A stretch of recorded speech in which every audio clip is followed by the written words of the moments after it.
क्या आपने कभी गहराई से सोचा है कि हमें मृत्यु से इतना डर क्यों लगता है? मृत्यु तो हर किसी को आनी ही है। ये जीवन का सबसे बड़ा सत्य है। फिर भी जब इसका नाम सुनते हैं, तो दिल की धड़कन तेज क्यों हो जाती है? बचपन में जब हम पहली बार किसी प्रियजन को खोते हैं, तो भीतर एक झटका लगता है।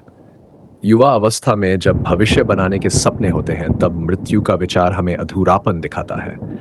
और वृद्धावस्था में मृत्यु एक सच्चाई बनकर रोज-रोज सामने खड़ी होती है। क्या ये सिर्फ हमारी कमजोरी है या फिर ये भय हमारी चेतना का ही हिस्सा है?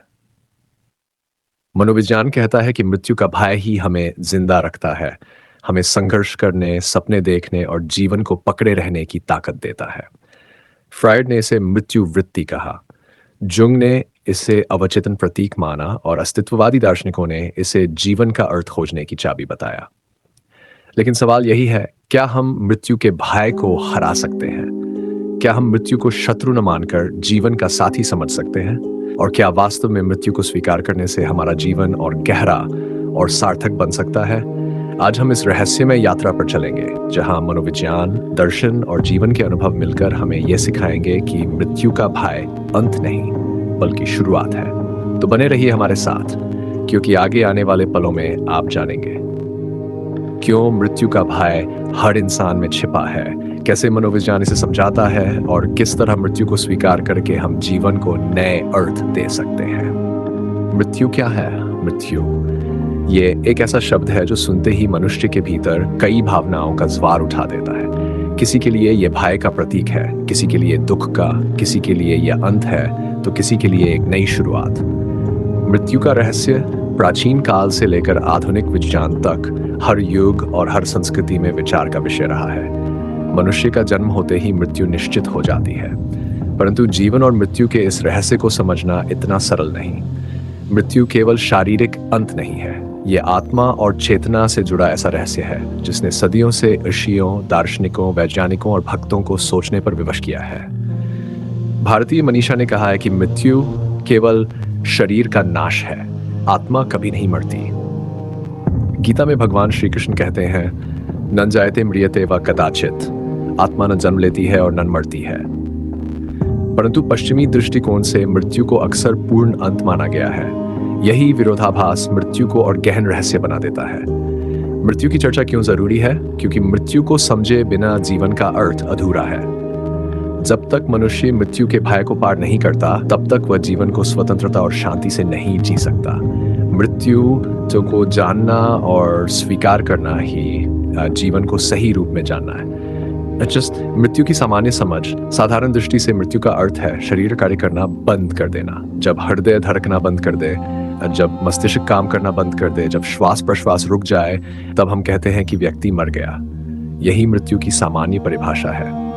लेकिन क्या वास्तव में इतना ही मृत्यु है? क्या मृत्यु केवल जैविक प्रक्रिया है या यह है आत्मा की यात्रा का अगला पड़ाव है? यदि मृत्यु केवल शरीर का रुक जाना है, तो मनुष्य को क्यों इसका इतना भय है? क्यों मृत्यु का विचार आते ही हृदय में सिहरन दौड़ जाती है? स्पष्ट है कि मृत्यु में केवल भौतिक शरीर का अंत नहीं, बल्कि उससे कहीं अधिक गहरा रहस्य छुपा है। जीवन और मृत्यु का संबंध, जीवन और मृत्यु दो विरोधी ध्रुव प्रतीत होते हैं, पर एक ही धारा के दो छोर हैं। जैसे दिन और रात, जैसे सुख और दुख, वैसे ही जीवन और मृत्यु एक दूसरे के पूरक हैं। वेदांत कहता है कि जीवन और मृत्यु चक्र के दो चरण हैं। जन्म के बिना मृत्यु असंभव है और मृत्यु के बिना जन्म भी अधूरा है। यही कारण है कि इसे संसार चक्र या भव चक्र कहा गया है। मनुष्य का जीवन नदी की धारा की तरह है। जब यह बहती है तो उसे जीवन कहते हैं, और जब यह समुद्र में विलीन हो जाती है तो उसे मृत्यु। परंतु वास्तव में यह धारा नष्ट नहीं होती, केवल रूप बदलती है। मृत्यु प्रति मनुष्य की जिज्ञासा। मृत्यु के विषय में सबसे बड़ी विशेषता यह है कि हर मनुष्य जानता है कि उसे मरना है, परंतु कोई नहीं जानता कि मृत्यु के बाद क्या होता है। यही अज्ञात का भय मृत्यु को और गहरा बना देता है। बचपन से लेकर वृद्धावस्था तक मनुष्य मृत्यु का नाम सुनकर घबरा जाता है, परंतु साथ ही मनुष्य मृत्यु के रहस्य को जानने की कोशिश भी करता है। यही कारण है कि हर सभ्यता, देशवाद, हर धर्म और हर संस्कृति ने मृत्यु के बाद के जीवन के बारे में अपने अपने सिद्धांत प्रस्तुत किए हैं। कुछ लोग मानते हैं कि मृत्यु के बाद आत्मा स्वर्ग या नरक जाती है। कुछ मानते हैं कि आत्मा पुनर्जन्म लेती है। कुछ मानते हैं कि मृत्यु ही अंतिम सत्य है, इसके बाद कुछ नहीं। परंतु सत्य क्या है? यही खोज हमें दर्शन और अध्यात्म के मार्ग पर ले जाती है। मृत्यु का भय और मनुष्य का मन। मृत्यु के नाम से सबसे जो भावना उत्पन्न होती है वह है भय। मृत्यु का भय मनुष्य की गहराई तक बैठा हुआ है, क्योंकि मृत जात है और मनुष्य अज्ञात से हमेशा डरता है। यह भय मनुष्य को धर्म की ओर भी खींचता है। मनुष्य सोचता है कि मृत्यु के बाद कहीं उसे कष्ट न मिले, नरक न मिले, इसलिए वह धर्म का पालन करता है, पुण्य करता है, दान देता है, ईश्वर की शरण लेता है। परंतु मृत्यु भय यदि न हो तो क्या मनुष्य ईश्वर की खोज करता? संभवतः नहीं। इसलिए कहा जा सकता है कि मृत्यु मनुष्य को अध्यात्म और सत्य की ओर मोड़ने वाला सबसे बड़ा कारक है। मृत्यु को समझने का महत्व। मृत्यु केवल अंत नहीं, बल्कि आत्मा की यात्रा का नया अध्याय है।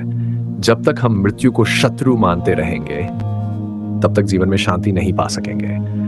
मृत्यु को समझना यानी जीवन को सही रूप में जानना। यदि मृत्यु निश्चित है तो भय कैसा? यदि मृत्यु केवल शरीर का अंत है तो दुख कैसा? यदि आत्मा अमर है तो मृत्यु का बंधन क्यों?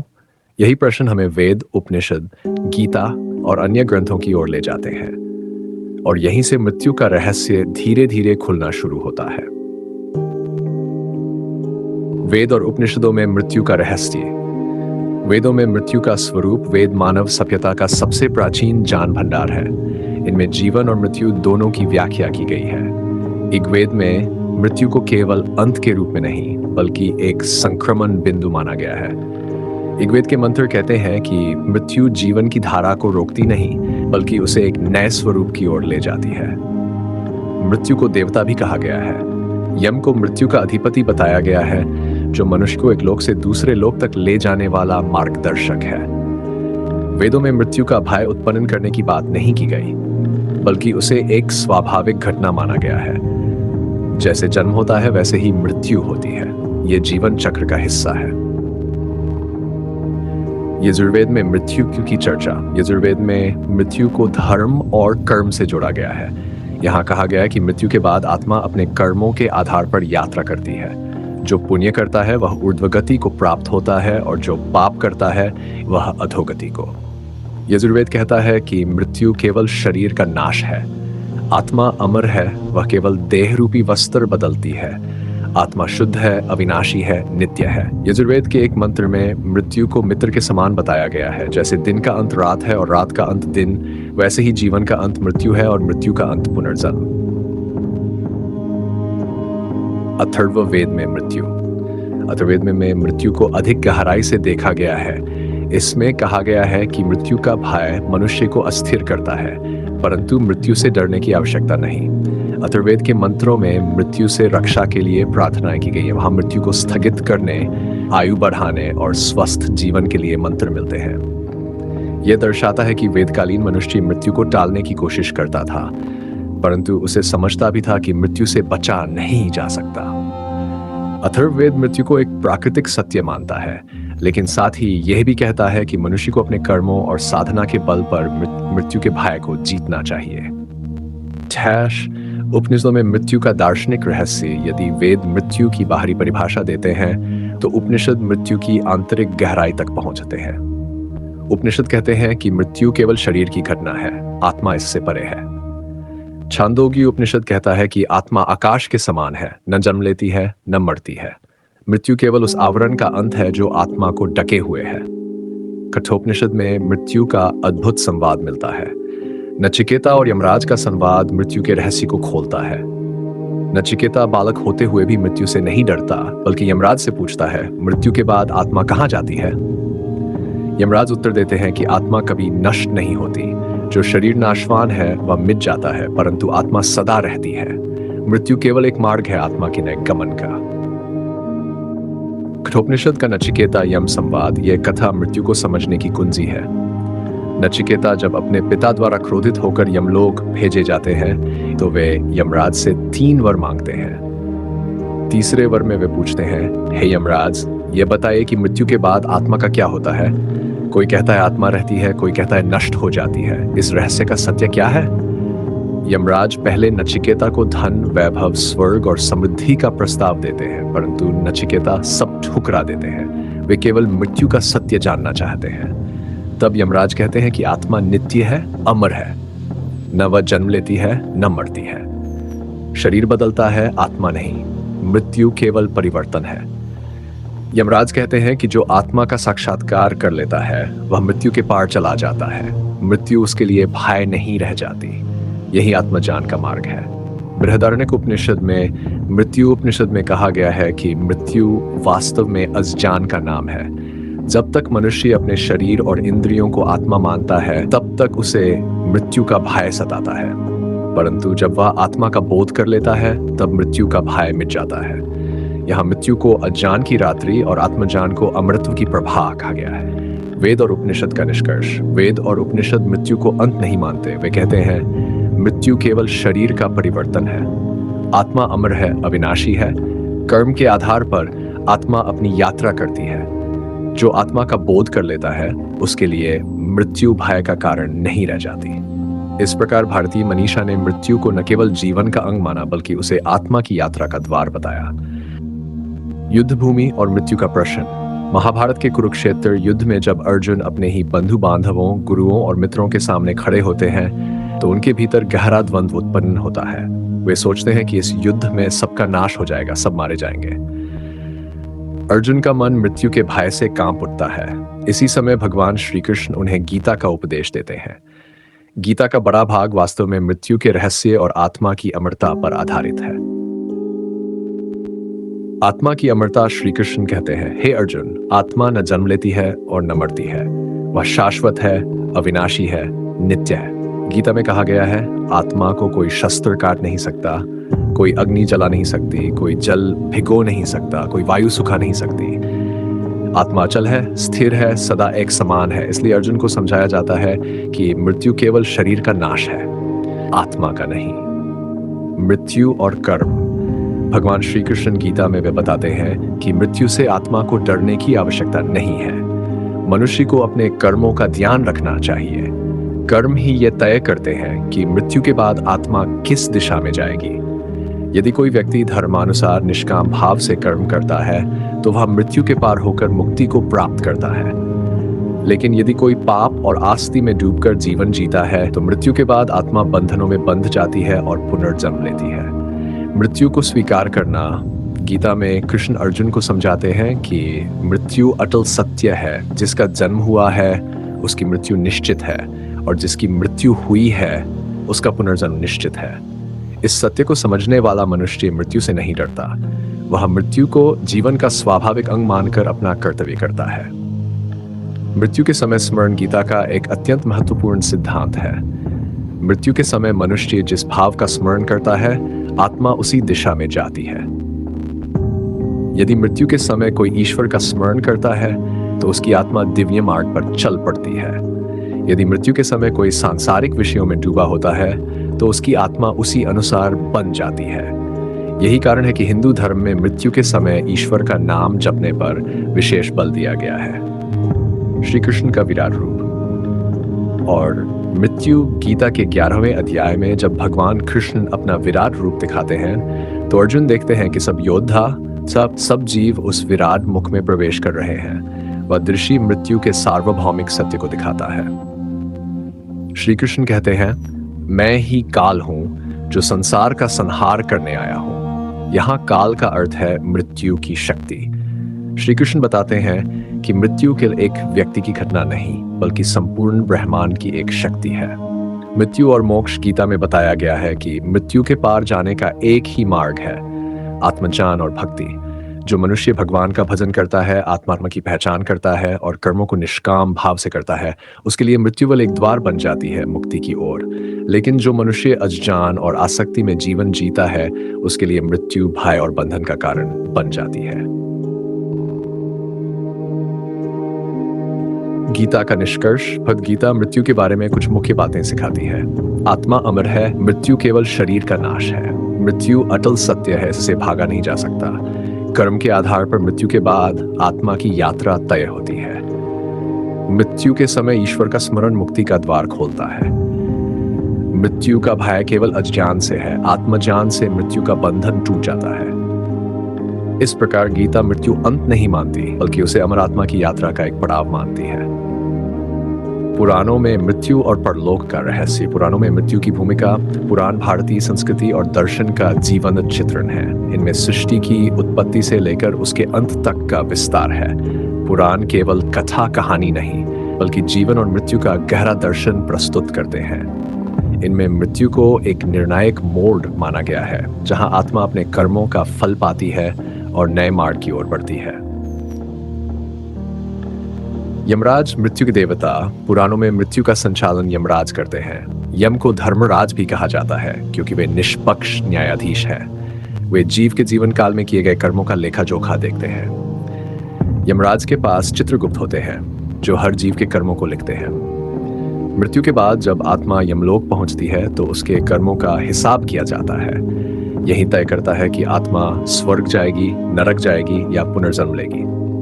यमराज को भयावह देवता नहीं, बल्कि धर्म के संरक्षक के रूप में देखा गया है। वे केवल वही निर्णय सुनाते हैं जो कर्मों के आधार पर उचित होता है। मृत्यु के बाद आत्मा की यात्रा। गरुड़ पुराण में आत्मा की मृत्यु बाद की यात्रा का बड़ा ही विस्तृत वर्णन मिलता है। मृत्यु के बाद आत्मा शरीर से निकलकर यमदूतों के साथ यमलोक की ओर चलती है। यह यात्रा दिन की मानी गई है। इस दौरान आत्मा अपने कर्मों के अनुसार सुख या दुख अनुभव करती है। इस मार्ग को प्रेत यात्रा कहा जाता है। यमदूत आत्मा को लेकर विभिन्न मार्गों से गुजरते हैं। जो पुण्य आत्मा होती है उसे सुखद मार्ग मिलता है। जो पापात्मा होती है उसे कांटों, अंधकार और भयावह दृश्यों से गुजरना पड़ता है।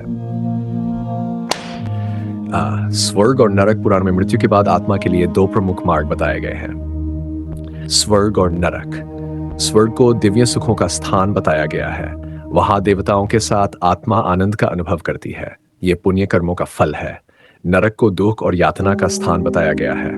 वहां आत्मा को अपने पाप कर्मों का दंड भुगतना पड़ता है। गरुड़ पुराण और विष्णु पुराण में नरक के विभिन्न प्रकारों का उल्लेख है, जैसे नरक जहां पापी को जलाया जाता है, नरक जहां पापी को बर्फ में जमाया जाता है, नरक जहां आत्मा को कांटों और अग्नि में डाला जाता है। ये विवरण प्रतीकात्मक भी हो सकते हैं, ताकि मनुष्य पाप से बचे और धर्म का पालन करे। पुनर्जन्म का सिद्धांत। पुराणों में मृत्यु को अंत नहीं माना गया। आत्मा अपने कर्मों के अनुसार पुनर्जन्म लेती है। यदि किसी ने धर्म और पुण्य का पालन किया है, तो उसका जन्म श्रेष्ठ परिवार और सुखद परिस्थितियों में होता है। यदि किसी ने पाप और अधर्म किया है, तो आत्मा को निम्न योनि में जन्म लेना पड़ता है। यह पुनर्जन्म कार्यक्रम तब तक चलता है जब तक आत्मा मोक्ष प्राप्त नहीं कर लेती।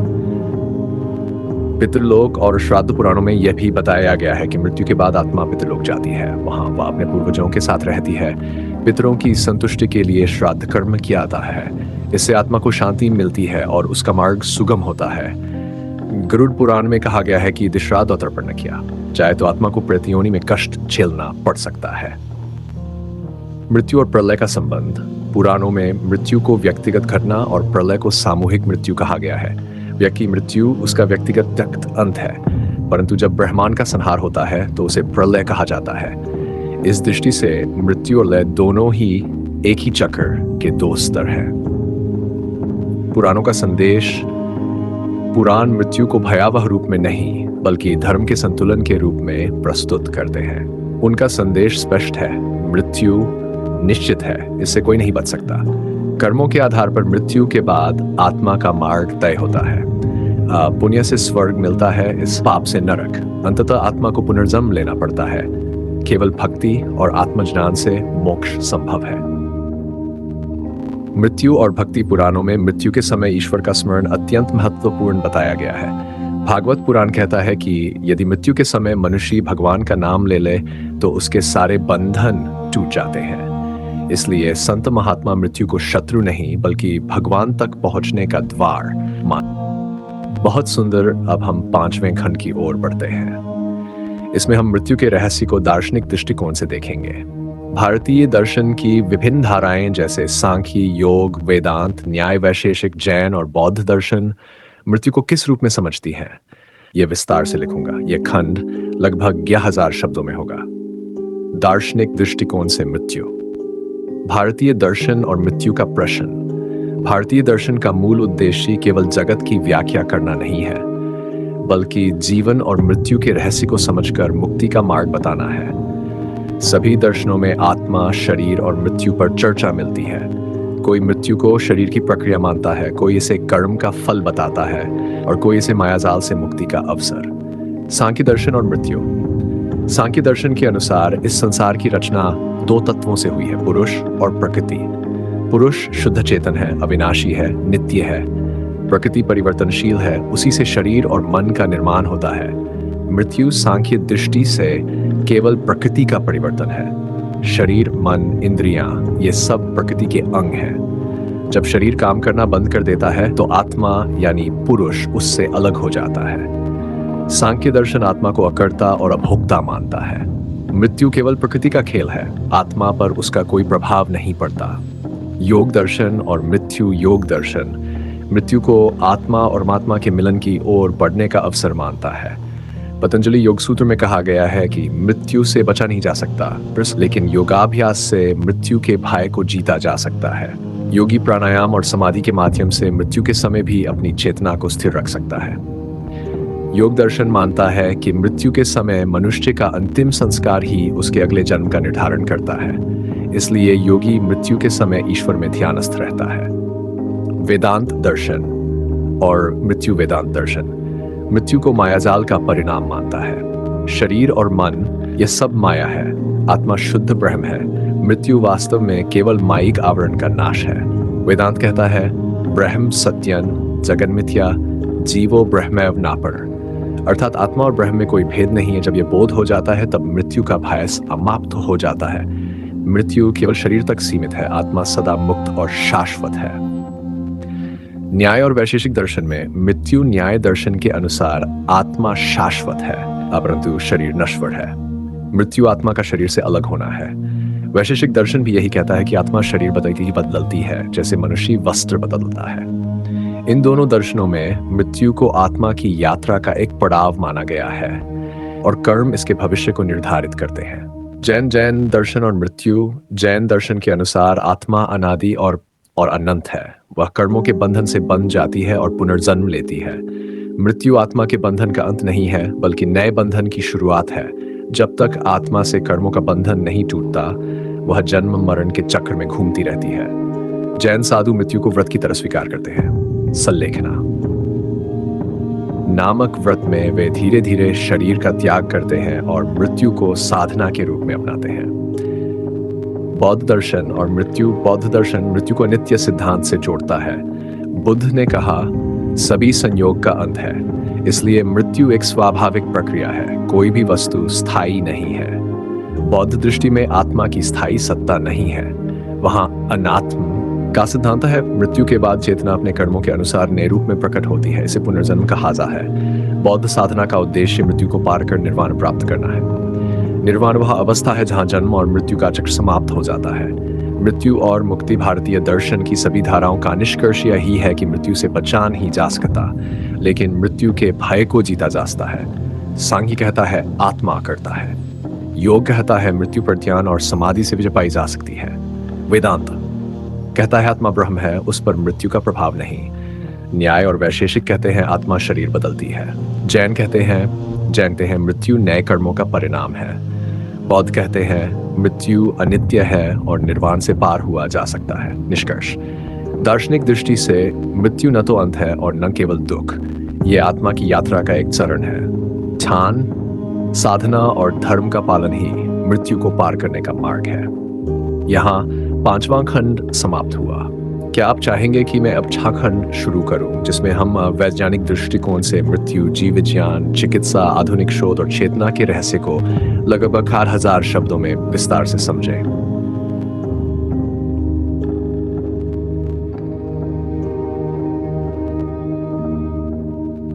हाँ बिल्कुल। अब हम 6ठे खंड की ओर बढ़ते हैं, जहां मृत्यु को वैज्ञानिक दृष्टिकोण से समझेंगे। इस खंड में हम जीव विज्ञान, चिकित्सा विज्ञान, न्यूरोसाइंस, आधुनिक शोध और चेतना के रहस्यों को विस्तार से देखेंगे। इसका उद्देश्य ये दिखाना है कि विज्ञान मृत्यु को कैसे परिभाषित करता है और चेतना व आत्मा जैसे प्रश्नों से कैसे जूझता है। ये खंड लगभग 62,000 शब्दों का होगा। वैज्ञानिक दृष्टिकोण से मृत्यु की वैज्ञानिक परिभाषा विज्ञान मृत्यु को शरीर की सभी जैविक क्रियाओं के स्थायी अंत के रूप में परिभाषित करता है। जब श्वसन, हृदय गति और मस्तिष्क की गतिविधि पूरी तरह रुक जाती है और उन्हें पुनः प्रारंभ नहीं किया जा सकता, तो उसे क्लिनिकल डेथ कहा जाता है। परंतु चेतना का प्रश्न आज भी अनसुलझा है। जीव विज्ञान में मृत्यु।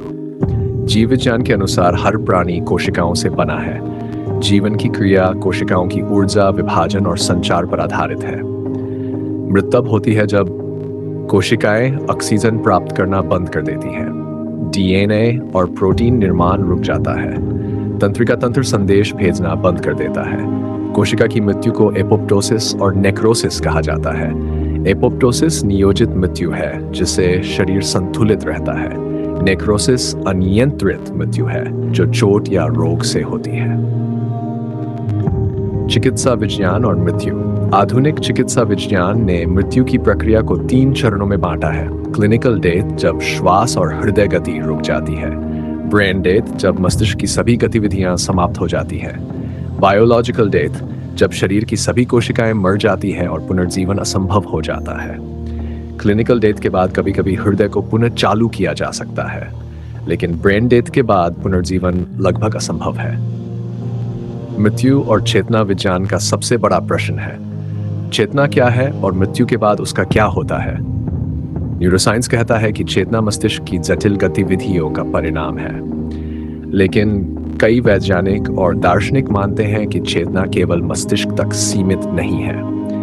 निकट मृत्यु अनुभव, डेथ एक्सपीरियंस (NDE) पर हुए शोध बताते हैं कि कई लोग मृत्यु के समय अपने शरीर के बाहर का अनुभव करते हैं।